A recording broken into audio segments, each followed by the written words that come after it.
Part 1, Chapter 21, Captain Nemo's Thunderbolt.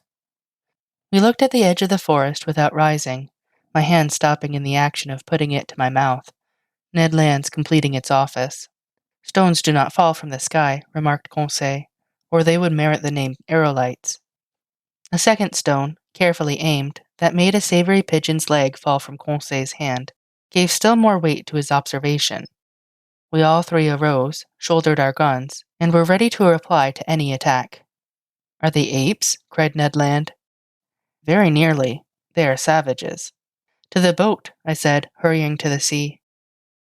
It was indeed necessary to beat a retreat, for about 20 natives, armed with bows and slings, appeared on the skirts of a copse that masked the horizon to the right, hardly 100 steps from us. Our boat was moored about 60 feet from us. The savages approached us, not running, but making hostile demonstrations. Stones and arrows fell thickly. Ned Land had not wished to leave his provisions, and, in spite of his imminent danger, his pig on one side and kangaroos on the other, he went tolerably fast. In 2 minutes we were on the shore. To load the boat with provisions and arms, to push it out to sea and ship the oars was the work of an instant.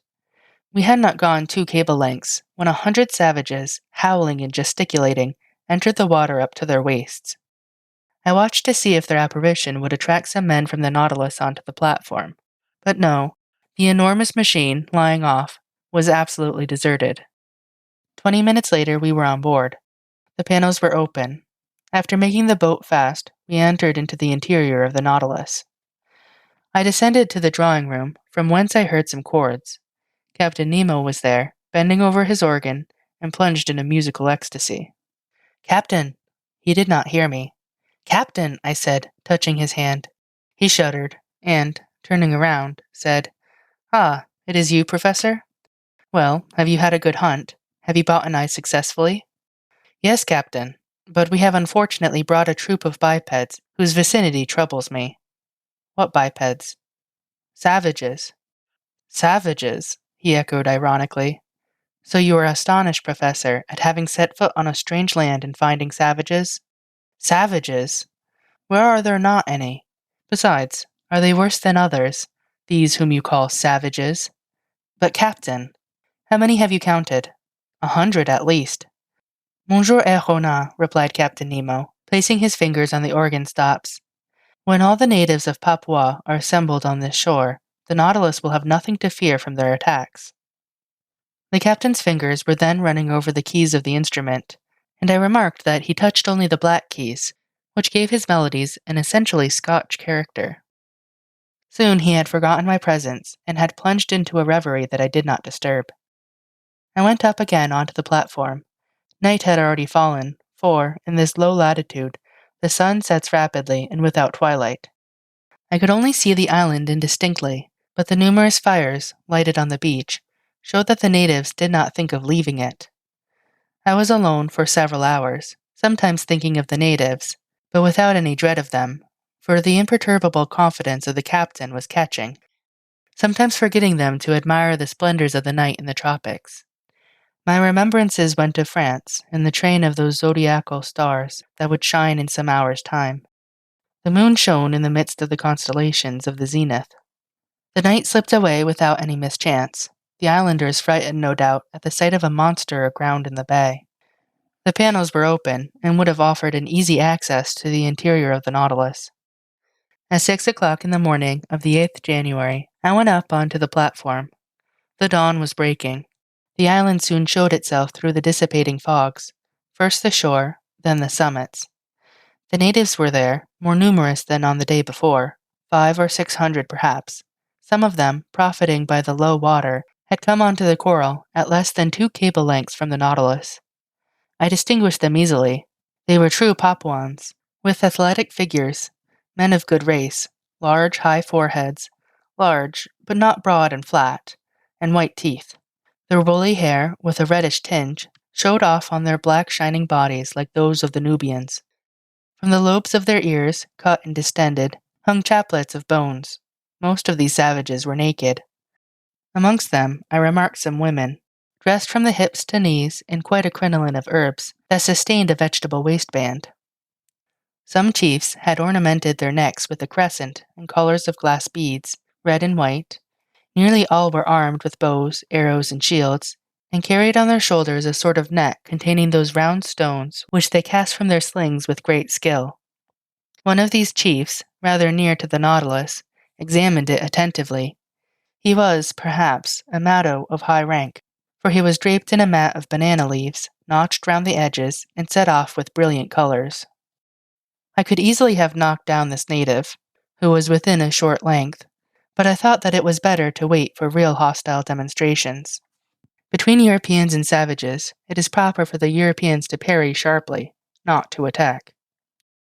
During low water, the natives roamed about near the Nautilus, but they were not troublesome. I heard them frequently repeat the word "asai," and by their gestures I understood that they invited me to go on land, an invitation that I declined. So that, on that day, the boat did not push off, to the great displeasure of Master Land, who could not complete his provisions. This adroit Canadian employed his time in preparing the viands and meat that he had brought off the island. As for the savages, they returned to the shore about 11 o'clock in the morning, as soon as the coral tops began to disappear under the rising tide. But I saw their numbers had increased considerably on the shore. Probably they came from the neighboring islands, or very likely from Papua. However, I had not seen a single native canoe. Having nothing better to do, I thought of dragging these beautiful limpid waters, under which I saw a profusion of shells, zoophytes, and marine plants. Moreover, it was the last day that the Nautilus would pass in these parts, if it float in open sea the next day, according to Captain Nemo's promise. I therefore called Conseil, who brought me a little light drag, very like those for the oyster fishery. Now to work. For 2 hours we fished unceasingly, but without bringing up any rarities. The drag was filled with Midas ears, harps, melams, and particularly the most beautiful hammers I have ever seen. We also brought up some sea slugs, pearl oysters, and a dozen little turtles that were reserved for the pantry on board. But just when I expected it least, I put my hand on a wonder. I might say a natural deformity, very rarely met with. Conseil was just dragging, and his net came up filled with divers ordinary shells, when all at once he saw me plunge my arm quickly into the net, to draw out a shell, and heard me utter a cry. "What is the matter, sir?" he asked in surprise. "Has master been bitten?" "No, my boy, but I would willingly have given a finger for my discovery." "What discovery?" "This shell," I said, holding up the object of my triumph. "It is simply an olive porphyry, genus olive, order of the Pectinibranchidae, class of gasteropods, subclass mollusca." "Yes, Conseil, but instead of being rolled from right to left, this olive turns from left to right." "Is it possible?" "Yes, my boy. It is a left shell." Shells are all right-handed, with rare exceptions, and when by chance their spiral is left, amateurs are ready to pay their weight in gold. Conseil and I were absorbed in the contemplation of our treasure, and I was promising myself to enrich the museum with it, when a stone, unfortunately thrown by a native, struck against and broke this precious object in Conseil's hand. I uttered a cry of despair. Conseil took up his gun and aimed at a savage who was poising his sling at 10 yards from him. I would have stopped him, but his blow took effect and broke the bracelet of amulets which encircled the arm of the savage. "Conseil!" cried I. "Conseil!" "Well, sir, do you not see that the cannibal has commenced the attack?" "A shell is not worth the life of a man," said I. "Ah, the scoundrel!" cried Conseil. "I would rather he had broken my shoulder." Conseil was in earnest, but I was not of his opinion. However, the situation had changed some minutes before, and we had not perceived. A score of canoes surrounded the Nautilus. These canoes, scooped out of the trunk of a tree, long, narrow, well adapted for speed, were balanced by means of a long bamboo pole which floated on the water. They were managed by skillful, half-naked paddlers, and I watched their advance with some uneasiness. It was evident that these Papuans had already had dealings with the Europeans and knew their ships. But this long iron cylinder anchored in the bay, without masts or chimneys, what could they think of it? Nothing good, for at first they kept a respectful distance. However, seeing it motionless, by degrees they took courage, and sought to familiarize themselves with it. Now, this familiarity was precisely what it was necessary to avoid. Our arms, which were noiseless, could only produce a moderate effect on the savages, who had little respect for aught but blustering things. The thunderbolt without the reverberations of thunder would frighten man but little, though the danger lies in the lightning, not in the noise. At this moment, the canoes approached the Nautilus, and a shower of arrows alighted on her. I went down to the saloon, but found no one there. I ventured to knock at the door that opened into the captain's room. "Come in," was the answer. I entered, and found Captain Nemo deep in algebraical calculations of x and other quantities. "I am disturbing you," said I, for courtesy's sake. "That is true, Monsieur Errona," replied the captain. "But I think you have serious reasons for wishing to see me?" "Very grave ones. The natives are surrounding us in their canoes, and in a few minutes we shall certainly be attacked by many hundreds of savages." "Ah," said Captain Nemo quietly. "They are come with their canoes?" "Yes, sir." "Well, sir, we must close the hatches." "Exactly, and I came to say to you—" "Nothing can be more simple," said Captain Nemo, and, pressing an electric button, he transmitted an order to the ship's crew. "It is all done, sir," said he, after some moments. "The pinnace is ready, and the hatches are closed. You do not fear, I imagine, that these gentlemen could stave in walls on which the balls of your frigate have had no effect?" "No, Captain, but a danger still exists." "What is that, sir?" "It is that tomorrow, at about this hour, we must open the hatches to renew the air of the Nautilus. Now, if at this moment the Papuans shall occupy the platform, I do not see how you could prevent them from entering." "Then, sir, you suppose that they will board us?" "I am certain of it." "Well, sir, let them come. I see no reason for hindering them. After all, these Papuans are poor creatures, and I am unwilling that my visit to the island should cost the life of a single one of these wretches." Upon that, I was going away, but Captain Nemo detained me and asked me to sit down by him. He questioned me with interest about our excursions on the shore and our hunting, and seemed not to understand the craving for meat that possessed the Canadian. Then the conversation turned on various subjects, and, without being more communicative, Captain Nemo showed himself more amiable. Amongst other things, we happened to speak of the situation of the Nautilus, run aground in exactly the same spot in this strait where Dumont d'Urville was nearly lost. "Apropos of this d'Urville was one of your great sailors," said the captain to me. "One of your most intelligent navigators. He is the Captain Cook of you Frenchmen. Unfortunate man of science, after having braved the icebergs of the South Pole, the coral reefs of Oceania, the cannibals of the Pacific, to perish miserably in a railway train. If this energetic man could have reflected during the last moments of his life, what must have been uppermost in his last thoughts, do you suppose?" So speaking, Captain Nemo seemed moved, and his emotion gave me a better opinion of him.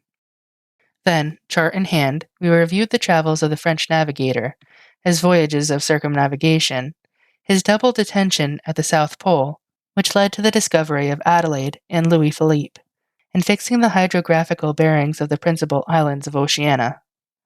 "That which your d'Urville has done on the surface of the seas," said Captain Nemo, "that have I done under them, and more easily, more completely than he. The Astrolabe and the Zelly, incessantly tossed about by the hurricane, could not be worth the Nautilus, quiet repository of labor that she is, truly motionless in the midst of the waters. Tomorrow," added the captain, rising, "tomorrow, at 20 minutes to 3 p.m., the Nautilus shall float, and leave the Strait of Torres uninjured." Having curtly pronounced these words, Captain Nemo bowed slightly. This was to dismiss me, and I went back to my room. There I found Conseil, who wished to know the result of my interview with the captain.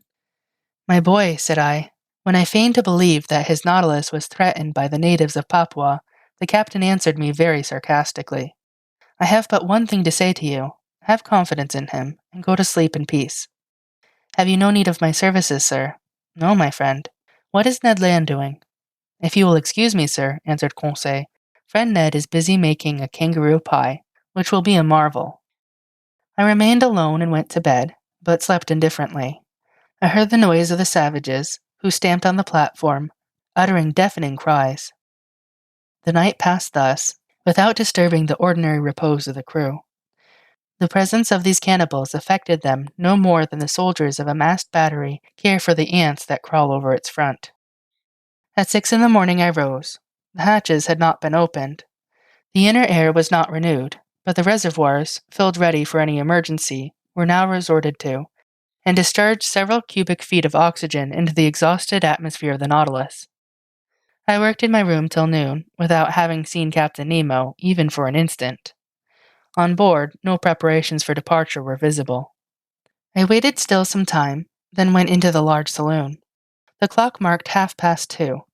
In 10 minutes it would be high tide, and, if Captain Nemo had not made a rash promise, the Nautilus would be immediately detached.